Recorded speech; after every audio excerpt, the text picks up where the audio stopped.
shepherds usually give their dogs short names like Jip or Moss. It's so much quicker and easier than shouting Bartholomew or Wilhelmina. And though someone might say Pig, that's a funny name, no one in their wildest dreams would guess that simple truth. The 2 weeks before the Grand Challenge trials were 2 weeks of concentrated activity. Apart from Mrs. Hoggett, who, as usual, was busy with household duties, everyone now knew what was going on. To begin with, Hoggett altered the practice course, cutting out all the frills like the plank bridge over the stream and building a new course as like as possible to what he thought they might face on the day. As soon as Fly saw this, she became convinced that the plan which she had suspected was actually going to be put into operation, and she told the sheep with whom she was now on speaking terms. Every night, of course, she and Babe talked endlessly about the coming challenge before they settled to sleep. In the stables still, though the Hoggetts would have been perfectly happy for Babe to sleep in the house. So well-mannered was he. Thoughtful as ever, Babe was anxious not about his own abilities, but about his foster mother's feelings. He felt certain she would have given her dog teeth to compete in the national trials, the dream of every sheepdog, yet she must sit and watch him. "Are you sure you don't mind, Mum?" he asked. Fly's reply was as practical as ever. "Listen, Babe," she said. "First of all, it wouldn't matter whether I minded or not. The boss is going to run you, no doubt of it. Second, I'm too old and too fat. And anyway, I was only ever good enough for small local competitions. And lastly, I'll be the happiest collie in the world if you win. And you can win." "Do you really think so?" "I'm sure of it," said Fly firmly. But all the same, she was anxious too about one thing. She knew that the sheep pig, speedy as he now was, would still be much slower than the dogs, especially on the outrun. But equally, she was confident that he could make this up by the promptness with which the sheep obeyed his requests. Here at home, they shot through gaps or round obstacles as quick as a flash, never putting a foot wrong.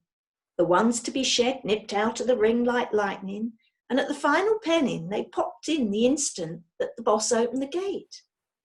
But that was here, at home. What would strange sheep do?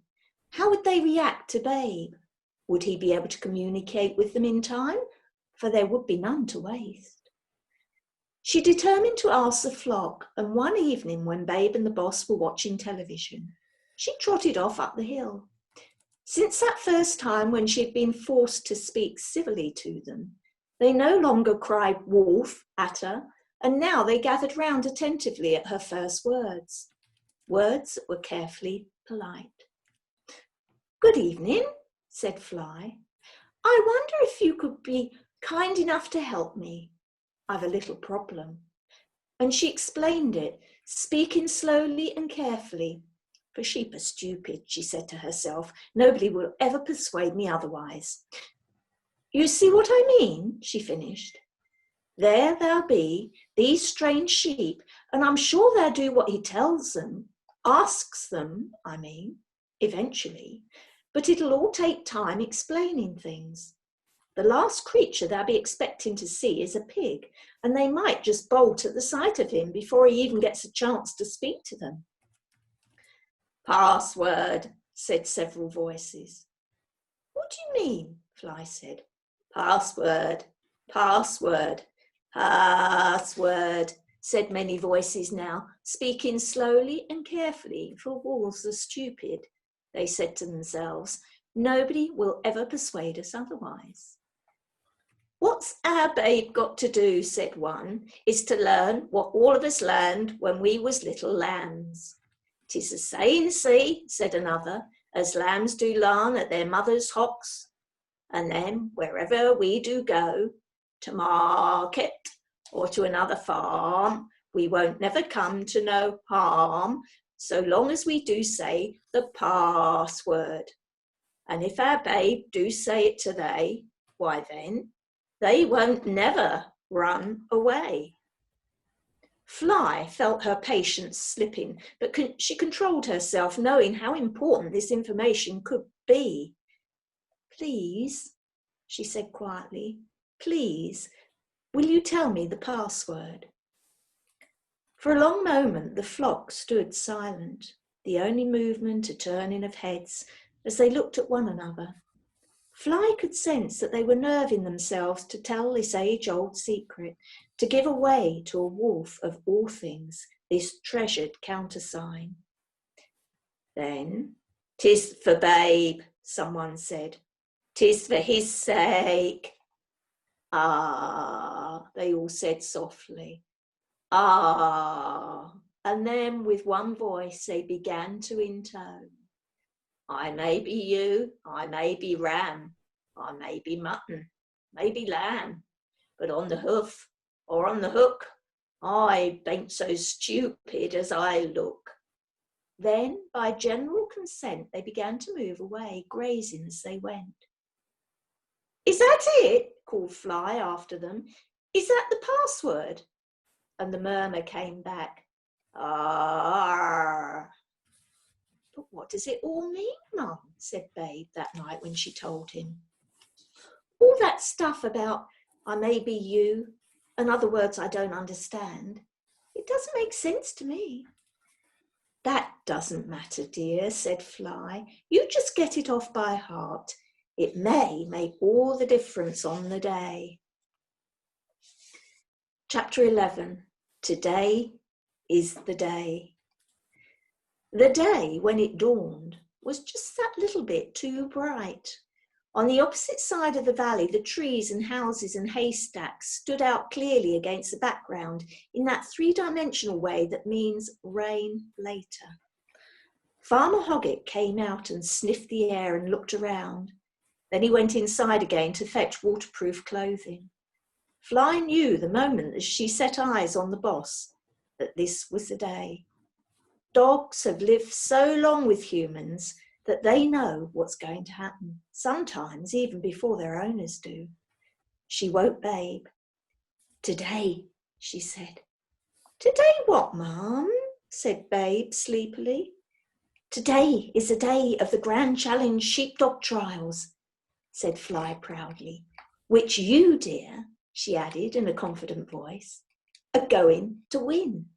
With a bit of luck," she thought, and tenderly she licked the end of his snout. She looked critically at the rest of him, anxious as any mum that her child should be well turned out if it is to appear in public. "Oh, Babe," she said, "your coat's in an awful mess. What have you been doing with yourself? You look just as though you've been wallowing in the duck pond." "Yes." "You mean you have?" "Yes, Mum." Fly was on the point of saying that puppies don't do such things when she remembered that he was, after all, a pig. "Well, I don't know about large white," she said. "You've certainly grown enormous, but it's anyone's guess what colour you are under all that muck. Whatever's to be done?" Immediately her question was answered. "Come, Pig," said Hoggett's voice from the yard, and when they came out of the stables, there stood the farmer, with hosepipe and scrubbing brush and pails of soapy water. Half an hour later, when a beautifully clean, shining Babe stood happily dripping while Hoggett brushed out the tassel of his tight-curled tail till it looked like candy floss, Mrs. Hoggett stuck her head out of the kitchen window. "Breakfast's ready," she called. "But what in the world is doing with that pig? Taking him to a pig show or something? I thought you was going to drive up and watch the trials today. Anybody'd think you were going to enter in 'em, the way you got up and done up. Only he wouldn't be a sheepdog. He'd be a sheep pig, wouldn't he? Who ever heard of such a thing? I must be daft, though. It's you that's daft, really, carrying him about in the poor old Land Rover the size he is now. The bottom will fall out, I shouldn't wonder. You ain't surely going to drive all that way with him in the back, just so he can watch?" "No," said Farmer Hoggett. Mrs. Hoggett considered this answer for a moment with her mouth open, while raising and lowering her eyebrows, shaking her head, and drumming on the window-sill with her fingertips. Then she closed her mouth and the window. After breakfast, she came out to see them off. Fly was sitting in the passenger seat. Babe was comfortable in a thick bed of clean straw in the back, of which he now took up the whole space. Mrs. Hoggett walked round the Land Rover, giving out farewell pats. "Good boy," she said to Babe, and "Good girl" to Fly and to Hoggett. "Goodbye. And have you got your sandwiches and your thermos of coffee and your raincoat? Looks as if it might rain. Thought I felt a spot just now, though I suppose it might be different where you're going, seeing as it's 100 miles away. That reminds me, have you got enough petrol? Or if not, enough money to get some if you haven't, if you do see what I do mean. Drive carefully. See you later." 2:00, said Hoggett. And before his wife had time to say anything, added, "On the telly, live," and put the Land Rover into gear and drove away. When Mrs. Hoggett switched the television on at 2:00, the first thing in the picture that she noticed was that it was raining hard. She dashed outside to fetch her washing in, saw that the sun was shining, remembered it wasn't washing day anyway, and came back to find the cameras showing the layout of the course. First, there was a shot of a huge pillar of stone, the height of a man standing upright in the ground. "Here," said the voice of the commentator, "is where each handler will stand, and from here, each dog will start his outrun. He can go left or right to get into position behind his sheep. Today, each dog will have 10 sheep to work. They will be grouped near that distant post called the holding post." All the time, the cameras followed his explanations. "And then he must fetch his sheep through the fetch gates, all the way back to the handler's post and round it. Then the dog drives the sheep away to the left as we look at it, through the drive-away gates, turns them right again, and straight across the line of his fetch, through the cross-drive gates, and right again to the shedding ring. And when he's shed his sheep and collected them again, then finally he must pen them here." "Mouthy old thing," said Mrs. Hoggett, turning the sound off. "Some folk never know how to hold their tongues, keeping on and on about them silly gates. Why don't he show us a picture of the spectators? Might catch a glimpse of Hoggett and Fly. You never knows. Though not the pig, I hopes. He's surely not daft enough to walk about with the pig. Can't see why he wanted to take them all that way just to lie in the back of the Land Rover. He'd have done better to leave 'em here and let us sit and watch it on telly in comfort, which is more than some of us have got time for. I've got work to do." And she stumped off into the kitchen, shaking her head madly. On the silent screen, the first handler walked out and took up his position beside the great sarsen stone, his dog standing by him, tense and eager in the pouring rain. Chapter 12. That'll do. Hundreds of thousands of pairs of eyes watched that first dog, but none more keenly than those of Hoggett, Fly, and Babe. The car park was a big sloping field overlooking the course, and the farmer had driven the Land Rover to the topmost corner, well away from other cars. From inside it, the three so different faces watched intently. Conditions, Hoggett could see immediately, were very difficult. In addition to the driving rain, which made the going slippery and the sheep more obstinate than usual, there was quite a strong wind blowing almost directly from the holding post back towards the handler, and the dog was finding it hard to hear commands. The more anxious the dog was, the more the sheep tried to break from him, and thus the angrier he became. It was a vicious circle, and when at last the 10 sheep were penned and the handler pulled the gate shut and cried, "That'll do," no one was surprised that they had scored no more than 70 points out of a possible 100. So it went on. Man after man came to stand beside the great sarsen stone. Men from the north and from the west, from Scotland and Wales and Ireland, with dogs and bitches, large and small, rough-coated and smooth, black and white or grey or brown or blue merle. Some fared better than others, of course, were steadier on their sheep or had steadier sheep to deal with. But still, as Farmer Hoggett's turn drew near, as luck would have it, he was last to go. There was no score higher than 85. At home, Mrs. Hoggett chanced to turn the sound of the television back up in time to hear the commentator confirm this. "One more to go," he said, "and the target to beat is 85 points set by Mr. Jones from Wales and his dog Bryn.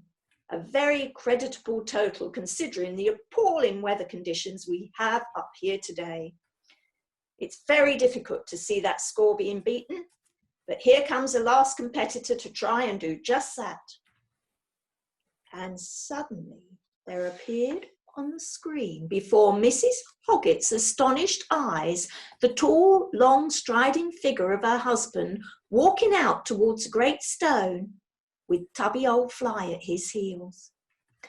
"This is Mr. Hoggett with Pig," said the commentator. "A bit of a strange name that, but then I must say his dog's rather on the fat side.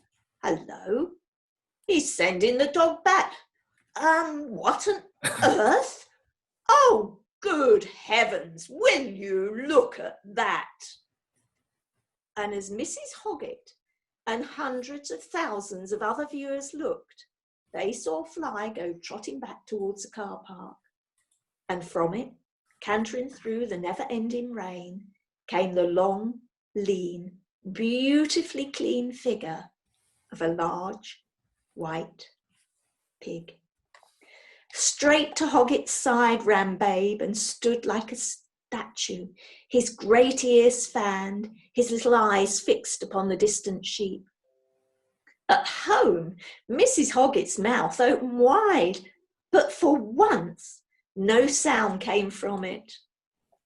On the course, there was a moment of stunned silence, and then a great burst of noise. On the screen, the camera showed every aspect of the amazing scene. The spectators pointing, gaping, grinning, the red-faced judges hastily conferring, Hoggett and Babe waiting patiently, and finally, the commentator. "This is really quite ridiculous," he said with a shamefaced smile. "But in point of fact, there seems to be nothing in the rule book that says that only sheepdogs may compete. So it looks as though the judges are bound to allow Mr. Hoggett to run this sheep pig, I suppose we'll have to call it. Ha ha. One look at it and the sheep will disappear into the next county without a doubt. Still, we might as well end the day with a good laugh." And indeed, at that moment, a great gale of laughter arose as Hoggett, receiving a most unwilling nod from the judges, said quietly, "Away to me, Pig," and Babe began his outrun to the right. How they roared at the mere sight of him running, though many noticed how fast he went, and at the purely crazy thought of a pig herding sheep, and especially at the way he squealed and squealed at the top of his voice in foolish excitement, they supposed. But though he was excited, tremendously excited at the thrill of actually competing in the Grand Challenge Sheepdog Trials, Babe was nobody's fool. He was yelling out the password. "I may be ewe, I may be ram, I may be mutton, may be lamb, but on the hoof or on the hook, I bain't so stupid as I look," he hollered as he ran. This was the danger point. Before he'd met his sheep, and again, he repeated the magic word, shouting above the noise of wind and rain, his eyes fixed on the 10 sheep by the holding post. Their eyes were just as fixed on him, eyes that bulged at the sight of this great, strange animal approaching. But they held steady, and the now distant crowd fell suddenly silent as they saw the pig take up a perfect position behind his sheep, and heard the astonished judges award 10 points for a faultless outrun. Just for luck, in case they hadn't believed their ears, Babe gave the password one last time. "I bain't so stupid as I look," he panted, and a very good afternoon to you all, and I do apologise for having to ask you to work in this miserable weather. I hope you'll forgive me."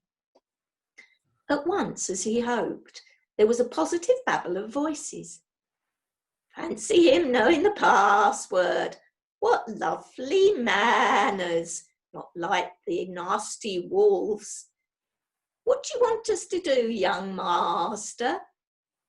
Quickly, for he was conscious that time was ticking away, Babe first asking politely for their attention, outlined the course to them. "And I would be really most awfully grateful," he said, if you would all bear these points in mind. Keep tightly together, go at a good steady pace, not too fast, not too slow, and walk exactly through the middle of each of the 3 gates, if you'd be good enough. The moment I enter the shedding ring, would the 4 of you who are wearing collars, how nice they look, by the way, please walk out of it. And then, if you'd all kindly go straight into the final pen, I should be so much obliged." All this talk took quite a time, and the crowd and the judges and Mrs. Hoggett and her hundreds of thousands of fellow viewers began to feel that nothing else was going to happen, that the sheep were never going to move, that the whole thing was a stupid farce, a silly joke that had fallen flat. Only Hoggett, standing silent in the rain beside the sarsen stone, had complete confidence in the skills of the sheep pig. And suddenly the miracle began to happen. Marching 2 by 2, as steady as guardsmen on parade, the 10 sheep set off for the fetch gates, Babe a few paces behind them, silent, powerful, confident. Straight as a die they went towards a distant Hoggett, straight between the exact centre of the fetch gates, without a moment's hesitation, without deviating an inch from their unswerving course. Hoggett said nothing, made no sign, gave no whistle, did not move as the sheep rounded him so closely as almost to brush his boots, and, the fetch completed, set off for the drive-away gates. Once again, their pace never changing, looking neither to left nor to right, keeping so tight a formation that you could have dropped a big tablecloth over the lot. They passed through the precise middle of the drive-away gates and turned as one animal to face the cross-drive gates. It was just the same here. The sheep passed through perfectly and wheeled for the shedding ring, while all the time the judges' scorecards showed maximum points, and the crowd watched in a kind of hypnotised hush, whispering to one another for fear of breaking the spell. "He's not put a foot wrong. Bang through the middle of every gate. Lovely steady pace. And the handler, he's not said a word, not even moved, just stood there leaning on his stick. Ah, but he'll have to move now. You're never going to tell me that pig can shed 4 sheep out of the 10 on his own." The shedding ring was a circle, perhaps 40 yards in diameter, marked out by little heaps of sawdust, and into it the sheep walked, still calm, still collected, and stood waiting. Outside the circle, Babe waited, his eyes on Hoggett. The crowd waited. Mrs. Hoggett waited. Hundreds of thousands of viewers waited. Then, just as it seemed nothing more would happen, that the man had somehow lost control of the sheep pig, that the sheep pig had lost interest in his sheep, Farmer Hoggett raised his stick and with it gave one sharp tap upon the great sarsen stone, a tap that sounded like a pistol shot in the tense atmosphere. And at this signal, Babe walked gently into the circle and up to his sheep. "Beautifully done," he said to them quietly. "I can't tell you how grateful I am to you all. Now, if the 4 ladies with collars would kindly walk out of the ring when I give a grunt, I should be so much obliged. Then, if you would all be good enough to wait until my boss has walked across to the final collecting pen over there and opened its gate, all that remains for you to do is to pop in. Would you do that, please? "Ah," they said softly, and as Babe gave one deep grunt, the 4 collared sheep detached themselves from their companions and calmly, unhurriedly walked out of the shedding ring. Unmoving, held by the magic of the moment, the crowd watched with no sound but a great sigh of amazement. No one could quite believe his eyes. No one seemed to notice that the wind had dropped and the rain had stopped. No one was surprised when a single shaft of sunshine came suddenly through a hole in the grey clouds and shone full upon the great sarsen stone. Slowly, with his long strides, Hoggett left it and walked to the little enclosure of hurdles, the final test of his shepherding. He opened its gate and stood, silent, still, while the shed animals walked back into the ring to rejoin the rest. Then he nodded once at Babe, no more, and steadily, smartly, straightly, the 10 sheep with the sheep pig at their heels marched into the final pen, and Hoggett closed the gate. As he dropped the loop of rope over the hurdle stake, everyone could see the judge's marks. 100 out of 100, the perfect performance never before matched by man and dog in the whole history of sheepdog trials, but now achieved by man and pig. And everyone went mad. At home, Mrs. Hoggett erupted like a volcano into a great lava flow of words, pouring them out towards the 2 figures held by the camera, as though they were actually inside that box in the corner of her sitting room, cheering them, praising them, congratulating first one, then the other, telling them how proud she was to hurry home, not to be late for supper. It was shepherd's pie. As for the crowd of spectators at the Grand Challenge sheepdog trials, they shouted and yelled and waved their arms and jumped about, while the astonished judges scratched their heads and the amazed competitors shook theirs in wondering disbelief. "Marvellous, marvellous," bleated the 10-pen sheep. And from the back of an ancient Land Rover at the top of the car park, a tubby old black and white collie bitch, her plume tail wagging wildly, barked and barked and barked for joy. In all the hubbub of noise and excitement, 2 figures still stood silently side by side. Then Hoggett bent and, gently scratching Babe between his great ears, uttered those words that every handler always says to his working companion when the job is finally done. Perhaps no one else heard the words, but there was no doubting the truth of them. "That'll do," said Farmer Hoggett to his sheep pig. "That'll do."